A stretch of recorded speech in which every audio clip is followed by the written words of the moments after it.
Statistical analysis in a thesis involves explaining how you will analyze your data to answer your research questions. It shows how you'll use numbers and patterns to draw meaningful conclusions. To write this section, start by describing the type of data you have, e.g., numerical, categorical, and the statistical tests you'll use based on your research design. For example, if your study compares two groups, you might use a t-test. You could write, a t-test will be used to compare the average test scores of students who attended online classes versus those who attended in-person classes. If you're looking at relationships between variables, you might use correlation analysis, such as Pearson's correlation coefficient will be calculated to examine the relationship between hours of exercise and stress levels. For more complex studies, you can use advanced tests like regression analysis to predict outcomes. For instance, multiple regression analysis will be conducted to determine how variables like age, income, and education level predict spending habits. If your data involves multiple groups or conditions, you might use ANOVA, analysis of variance.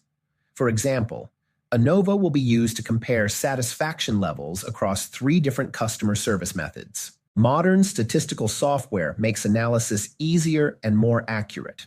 Basic tools include Excel, which is great for simple calculations like averages and charts.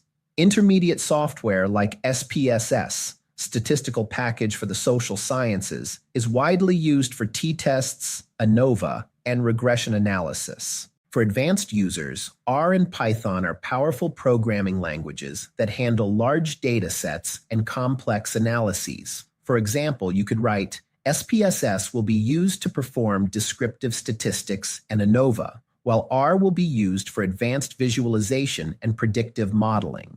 Other modern tools include Stata for econometric analysis and MATLAB, which is excellent for simulations and mathematical modeling. For example, Stata will be used to analyze time series data to study economic trends. Finally, explain how you'll interpret the results. For example, results will be considered statistically significant if the p-value is less than 0.05. This shows that your findings are unlikely to be due to chance. In summary, statistical analysis involves choosing tests that match your data and research questions, using software to perform calculations, and interpreting results to draw conclusions. By clearly describing your methods and tools, you make your thesis rigorous and credible.